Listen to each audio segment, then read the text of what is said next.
Hey everyone, welcome back to my channel. In this video, I'd like to showcase my current collection of Nintendo handheld consoles. In front of us, we have my Game Boy Color, my Nintendo DS Lite, and my Nintendo Switch OLED. I will give a overview of each console, my experience owning them, and also what games I have for them, and my experience playing them. Sit back, relax, and hopefully you enjoy the video.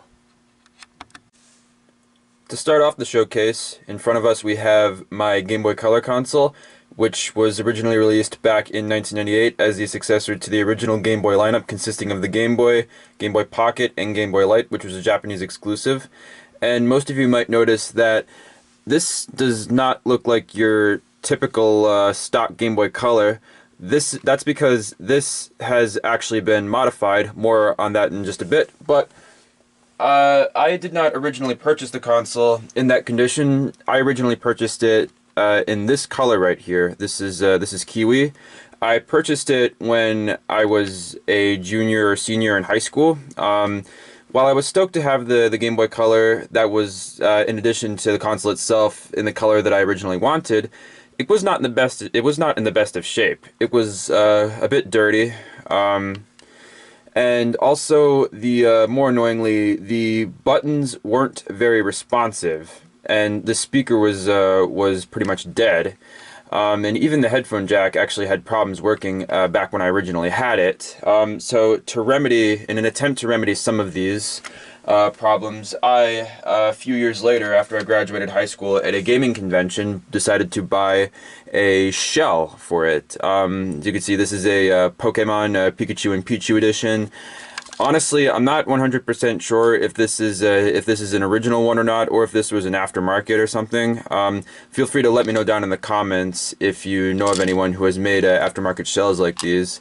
And while I was able to put like the internal components into this console right here, the job was very half-assed as I was not very experienced at the time, and honestly still I'm not completely at all experienced with it. But yeah, so it didn't solve the button problem, even though it did make the console look nicer. Yeah, it wasn't completely in. Like, you know, I wasn't able to fit them all in properly, and you know, it was pretty annoying. That was until I found an even more effective solution. I ended up taking my Game Boy to a store called State Line Video Games, which I'll have a link to their website down below in the description if you'd like to check them out. This video is not sponsored by them in any way, shape, or form, but they have 3 locations, and they also have an online store for if you don't live close to any of the locations, you can buy their games online no matter what part of the country you live in. But at one of their locations, they actually have a program where you can take your Game Boy console, your original Game Boy, Game Boy Color, or Game Boy Advanced consoles, and they can spruce it up for you. So what they did to mine basically was as you could see, they gave it a clear shell. The store originally on display had like a translucent blue and a white color that I was originally considering, but when I took my Game Boy there, the technician who repairs them gave me a catalog and showed me the other types of skins and shells and buttons that they have for them, and I saw the all clear ones, and I'm like, yeah, that's the one I gotta go for. But best of all, the console now has a backlit screen. Yeah, so yeah, in addition to replacing the shells and some of the components, including the speaker, which now works, they're also able to give it a backlit screen if you so desire. And honestly, I've always personally found it kind of annoying that you have to, that like, you know, the Game Boy Color did not come with any back or front lighting for the screen, and you always have to like find like a certain place of light, whether it be like, you know, an indoor light or sunlight to play your games on it. It's honestly even more annoying on the Game Boy Color than it is on the original Game Boy consoles, because the previous Game Boy consoles were in black and white, but when you play in color on the Game Boy Color, you always have to find, like, you know, it's more to focus on basically, and it's even more annoying to play it dimly, especially like, you know, when you rely on a certain light source. So having like a backlit screen basically makes it much more convenient to play, not just in low lighting conditions, but in any type of condition, basically, you know? It just makes a world of difference, and I'm really stoked that I was able to have my Game Boy modified, so it's to me anyway, much more playable. So this is my current collection of Game Boy and Game Boy Color games. I'll start off with the one that I probably have that I've spent the most time playing. This is the Legend of Zelda: Link's Awakening DX. So what's interesting about this version is this was originally released back in either 1992 or 3 for the original Game Boy, and the DX version was released sometime right after the Game Boy Color came out. So this version of the game actually works on both the original Game Boy and the Game Boy Color and onward, but this is the DX or Director's Cut version, which means that unlike the original Link's Awakening, when you play it on the Game Boy Color and upward, it'll display in full color, which makes the graphics look so much more vibrant. This is actually also the third Zelda game I've ever completed behind Ocarina of Time and Majora's Mask. And it's not just one of my favorite Zelda games and is a highly underrated Zelda game, but it is also one of my favorite games I've ever played. It's very cute and very charming. In my opinion, a lot of handheld Zelda games are underrated, but this is the one that started it off, and even though this doesn't feature Princess Zelda herself in it, it's still a really fun play, and I really enjoyed it. It had really good boss fights, really good dungeons. The main setting in the game, Koholint Island, is very charming. It's a lot of fun, and it's if you haven't played it already, I do recommend it, especially if you're a Zelda fan. Next up, we have what is somewhat of a homebrew title. This game right here is called Hime's Quest. It's a collaboration between the anime streaming service Crunchyroll and Limited Run Games. So basically, the premise of this game is you play Crunchyroll's mascot, Crunchyroll Hime, or just Hime as she's called in the game, and basically, she brings a videotape to her school's anime club, which is basically infested with some type of malware called Y2K, which infests it onto the world, and basically she has to take it down. To be honest, I haven't played too much of this game, but from what I've played so far, it is somewhat reminiscent of Link's Awakening in that you control Hime. She goes around the overworld and defeats some boss battles and stuff. It seems really fun, and I can't wait to play more of this game. Last but not least, we have what I consider to be the crown jewel of the collection at the moment. This right here is Pokemon Blue. So this is actually the first Pokemon game I have ever played. So I was born 1 year before Pokemon was released in the United States, but the first time I played it was actually when I was almost 13 years old on a close friend of mine at the time's Game Boy. He had Pokemon Blue, and he let me play the Game Boy and the game too. I only knew somewhat about Pokemon at that time, for watching the show when it was on Cartoon Network when I was younger. I never played the trading card game or any of the video games. And I played it on his Game Boy, and even though I didn't exactly know at that time fully what I was doing, I thought this was like so cool. At that time, I didn't really know what it was about it, but I thought it looked really fun. And even though I didn't get the hang of it until some years later, it's one of my favorite games. It comes as no surprise that I consider this to be the crown jewel, considering that most of my channel's content recently has been mostly about Pokemon. It's very near and dear to me, even though I am a bit of a late bloomer into the franchise. Next up in the showcase, we have a Nintendo DS Lite console. So this console was originally released back in 2006 as the successor to the original Nintendo DS, which was a bit bulkier, and also has a slightly less nicer screen. This console was released to remedy both of those, and fun fact, this is actually not the first DS console that I personally have ever owned. That honor actually goes to the Nintendo DSi, which I got for Christmas when I was 12 years old.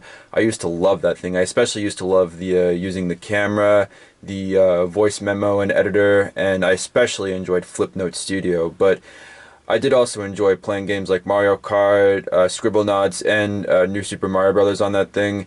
The games it had were pretty fun too, But so I did not actually purchase a DS Lite console until around, I want to say, 2018. I was So I originally bought a white version of the console, and it wasn't in the best of shape. It's a white console, so they tend to get dirtier more easily, and the one I got was pretty dirty. And the buttons on that one also were not very responsive. So eventually I decided to sell that, to part ways with that one, and buy this one instead. So this is a blue version, which is in much better shape. The buttons are a lot more responsive, and it doesn't get dirty as easily since since the body and buttons itself are black. So, but unlike the DSi though, the features on this one are a little lacking. You know, since it was released, since it was released a few years before the DSi. It does have it did at the time, you know, when it was on sale, had the option for download, play, and Wi-Fi connectivity, so you can connect with and play with other people's DSs that were in the same room as you or over the internet. It also had a cool feature called PictoChat, basically where again, if you have a friend near you with a DS, you can enter you can enter a chat room in PictoChat and scribble each other notes and drawings and stuff like that. And you know, it also had a clock and calendar, which was kind of handy. You know, in addition to having its own library of games that that utilize both the top and touch screens, it also is backwards compatible with Game Boy Advanced games, but only Game Boy Advanced, not Game Boy Color and original Game Boy. You know, I don't know if there's people out there that mod DSs though to play to be compatible with those Game Boy games too, but given the internals in here, I don't know how easy that would be. Let me know down in the comments if you know of anybody or yourself that that's done that before. You know. So this is my current collection of games that play on the DS. We have 2 DS games and 1 Game Boy Advanced game, which of course will also play on this. So to start off, we have Sonic and Sega All-Stars Racing. So this is a game that I actually did own back when I had my DSi, when I was in my tween years. It's basically like Mario Kart, only it has Sonic the Hedgehog and some other Sega characters in the game, and also a little bit less to offer than Mario Kart DS in my opinion, which I did own alongside this. Next up we have Legend of Zelda Spirit Tracks. This, in my opinion, is another underrated Zelda game, along with the other Zelda game that I have right here. I'll talk more about that in just a minute.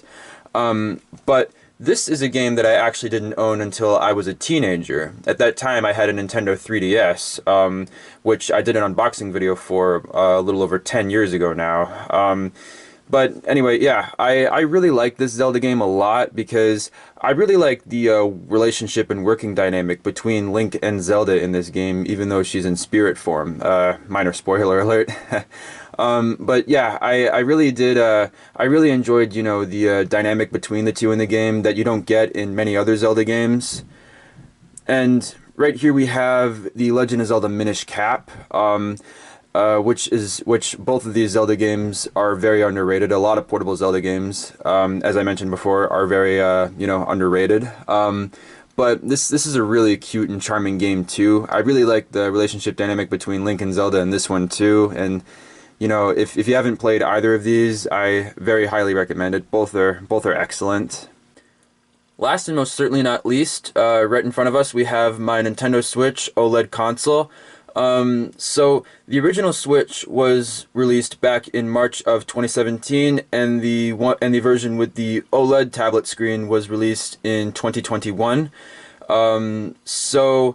This one, as you can see, is actually the Pokemon Scarlet and Violet edition. Before this, I actually owned an original Switch that I actually purchased only a few weeks after it first came out. But that console is actually probably, apart from the original Wii, the Nintendo console that I have spent the most amount of time playing. You know, I love this thing so much. It's probably my favorite game console that I've ever owned. Not just because of the fact that you can plug it into a TV and play it on the go, even though I very rarely play it on the go, I prefer playing it on the TV, but it has a very solid library of games, you know. Even though I typically play mostly first-party Nintendo games, like, it has a very solid third-party and indie lineup that hasn't really been seen since the Super Nintendo Entertainment System back in the early 90s. You know, I had my original Switch for about about almost 6 years, because I'm typically the type of person who likes to keep his stuff for as long as I can until I absolutely need to replace it. But so when this one originally initially came out, I was somewhat interested in buying it, but it wasn't until about 5 months after its launch I decided to find one. I bought this one. I found this one on eBay from a seller who was selling it not too much more from the original price it was when it came out. So I decided that, I deserve a little treat, and I'm a big Pokemon fan, and I think I deserve to have a Pokemon Edition console. But yeah, I'm very stoked to have this, and as I said before, even though I very rarely play this in portable mode, when I took it out of the box in my unboxing video for it, I was impressed by how the screen looked, and I played a demo of it at Best Buy, and I already did like how it looked, which was somewhat enticing. But it took me a little while longer after the Pokemon version came out to fully decide to pull the trigger, and I'm glad that I did. I love this thing so much. I love the Switch. So believe it or not, I own more Switch games than for not just every other console that I currently own, but I own more Switch games now than I have for any game console that I ever had before. But I'm going to showcase a few that stand out to me. So, for starters, we have Animal Crossing New Horizons, which is the game that I've actually put the most amount of hours into on my Switch, because it's just so easy to play. It's just like a very peaceful and easygoing game where, most of you might know that, like, the premise of Animal Crossing is you portray a human avatar that moves to a new village or city, or in this case island, with a bunch of other humanoid animal villager neighbors. So in this game, you move to your own island. You can build it up. You can make it look just about any way you want. Or you can just kind of take it easy on your island, which is what I choose to do all the time. I choose to, just kind of, I have kind of a routine on the island where I just basically say hi to my neighbors, and I collect items and sell them for bells, which is the currency of the game. Some people like to, completely transform their islands and make it look into, like, a spectacular, amusement center or something like that. Nothing wrong with that. I'm just kind of an easy goer for that game. So next up we have Kirby and the Forgotten Land. This was actually one of my first true experiences with Kirby. I'll admit I haven't played as much of this game as I'd like to, but yeah, this is like again, I just wanted to showcase this because I think that this game is really fun, and as someone who doesn't have a lot of experience with Kirby, this for me is a pretty good place to start. Right here we have the first game that I ever bought with the Switch, Legend of Zelda Breath of the Wild, because this is one of two launch titles for it, the other one being 1-2 Switch, which I've never owned. But this is a pretty interesting departure from previous Zelda games in that the world in this one is a lot more open-ended, kind of like a lot of other like a lot of other free roaming games like Skyrim and Minecraft and stuff like that. But this one, basically, you can go anywhere and do anything that you want. So that's a pretty interesting departure again from previous Zelda games, and it's just so beautifully crafted too. Like, it doesn't have, like, insane high res 4K 60 frames a second graphics, but it looks really, really stunning for what it is. I remember when I first loaded on my Switch when I brought it home, I nearly cried when when they showed the background for from the main part of this version of Hyrule. It was awesome. Finally, right here we have the latest iteration of the Super Mario Brothers games. This one is Super Mario Brothers Wonder, and this game is well, I haven't played like a ton of this, but one of my best friends and I, we started playing the game together, and we both think it's really awesome. This is also a pretty interesting departure from most previous Mario Brothers games in that Mario actually has a new voice actor. I forgot the voice actor's name, but yeah, he's replaced Charles Martinet, and let me tell you, he is doing a really great job as Mario. I don't know if he voices Luigi too or not, but yeah, so in addition, this game does not take place in the Mushroom Kingdom like most previous Super Mario Brothers games. This one actually takes place in the Flower Kingdom, and you can play as not just Mario, Luigi, or the Toads, or Peach, but you can also play as Yoshi, Daisy, and there's also this character, I think it's called Nabbit. You can play as them too, and you know it's just a lot of fun, and I especially love the music and soundtrack in this game, which again is also another is also another welcomely cool departure from previous Mario games. So that has been my quick showcase and overview for my current Nintendo console collection, as well as some of the games that I own for them. And I know that it's not really much going on as far as my collection of game consoles are concerned, or the games that I own for the Game Boy Color or DS, you know, but I am a big believer in quality over quantity, in that it's not about how many consoles or how many games you own for those consoles, but it's about how much you enjoy the very few that you do have, you know. And if I'm being completely honest with you, not to get too personal, but these days I don't really have a lot of time to play video games as much as I used to, you know, because I currently have a full-time job, and I also watch a lot of anime and go to a lot of anime and comic conventions throughout the year. But I have been kind of trying to get back into gaming this year, but given not just my work schedule, but also my routines, and well, let's face it, my gaming habits aren't exactly what they used to be, which even back then wasn't exactly pro level, but I'm not giving up, you know. If you enjoyed my little collection, feel free to press the thumbs up button down below, and let me know down in the comments which one of these game systems or any other system by Nintendo or by PlayStation, Xbox, or whatever the case. You know, let me know down in the comments which console you have the fondest memories with, and which games you enjoyed playing on them the most. You know. Thanks for watching.